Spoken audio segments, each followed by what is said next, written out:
Trouble in New York? Trouble in New York. I do not know.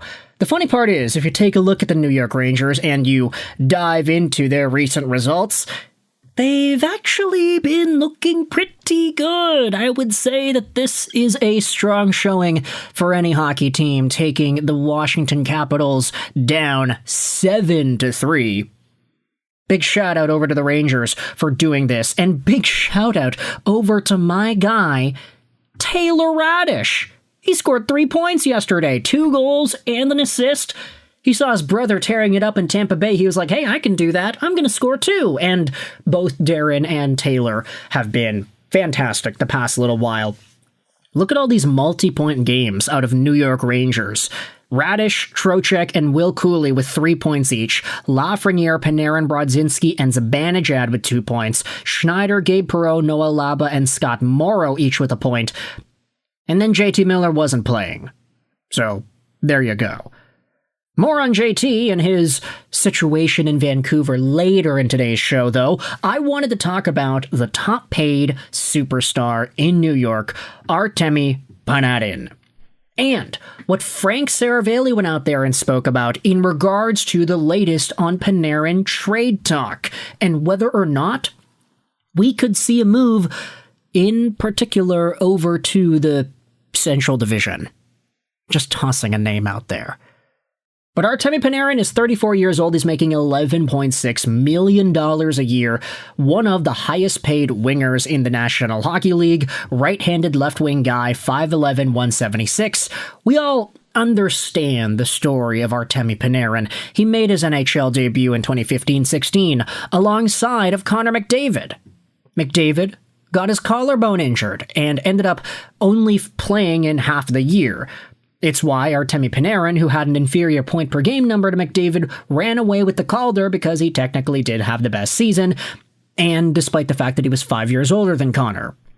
But it has been all gas, no brakes for Artemi Panarin. You take a look at all of the seasons he has had since then. They have all been near or above point-per-game status. I mean, even at the beginning of this season, we were all dogging on Artemi Panarin because, oh yeah, this guy sucks. Look at him. He's only got 2 points in his first 6 games. And then, okay, he got 5 points in this 2-game stint against Montreal and Minnesota. And then he went pointless again for another few weeks. So this opening stint of Panarin's 25-26 was pretty bad. The Rangers were not playing all too well. They were losing a bunch of games, and a lot of folks were saying, hey, Panarin's washed. And he's going to want a whole bunch of money on his next deal, right? No hometown discount for Artemi Panarin. He wants to get the bag. And at 34, when he's going to have to renew his contract. But, ever since then, Panarin has been very good. He is a point per game again on the year, 81-point projection, and he's gotten himself very good numbers ever since the little hiccup to start out the year. But let's go over onto an article posted by Dave Littman on NHLTradeRumors.me. Zero doubt the Rangers will trade Artemi Panarin under specific circumstances. This article is great because it goes over some commentary made by Frank Seravalli. Let's go out there and read what the piece has to say. Despite a 5-goal outbreak against the Flyers on the weekend, the Rangers have been struggling to score. Yeah, okay, this article was definitely written and published before yesterday's game, but I get what they're trying to say here. They have 4 games of 0 or 1 goal in their last 7, and currently sit dead last in the Eastern Conference with just 97 goals scored this season, in 38 games, going into Tuesday's action.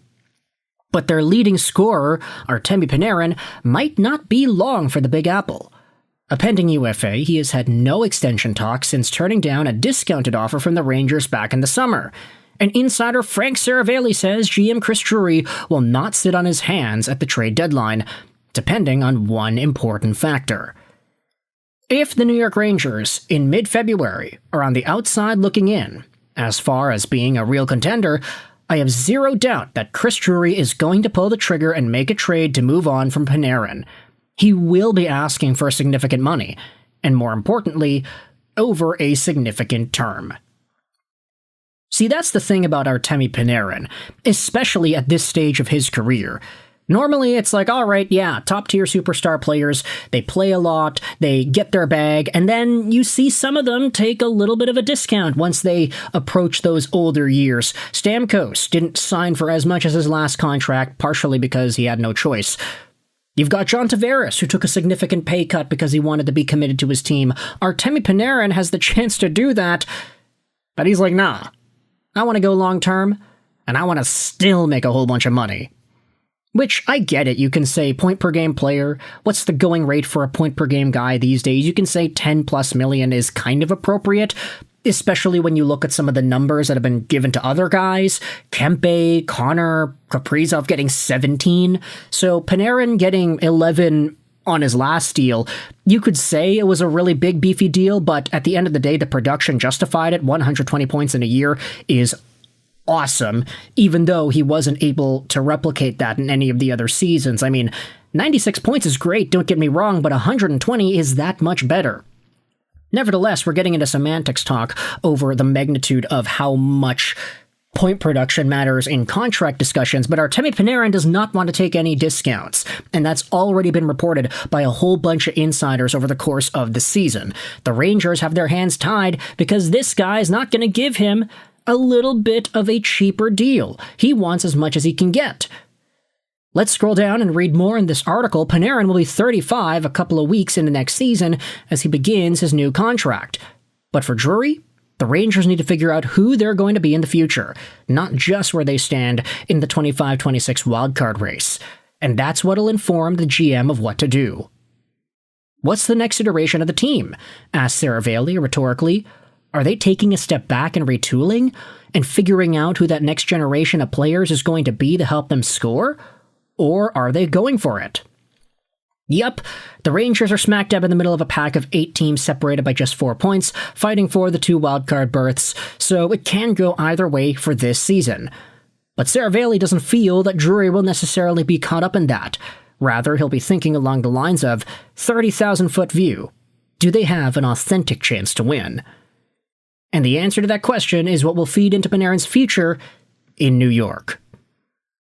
Now, the funny thing is, when I saw this update and I read about Panarin potentially being on his way out, my immediate instinct was, hey, weren't insiders already saying that the Minnesota Wild are still going to go out there and try to make a big swing, even though they just traded for Quinn Hughes?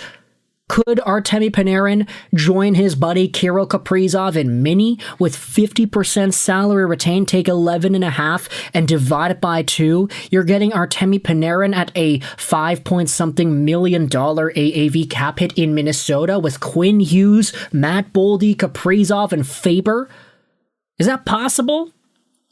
Let's take a look at what some other users on the internet go out there and say. This is Statboy Steven. Love Statboy Steven. Does some pretty good New York Rangers content and prospect updates. He posted this on Twitter earlier yesterday. His ideal Panarin trade scenario. It's a variation of what they did in 2019 with Winnipeg. Trade Panarin to Dallas for a first plus. Then trade those assets back to Dallas in the summer for the RFA rights to Jason Robertson. Dallas gets both players for a cup run, and then they get a replacement for Panarin in the summer. Which would be, interesting.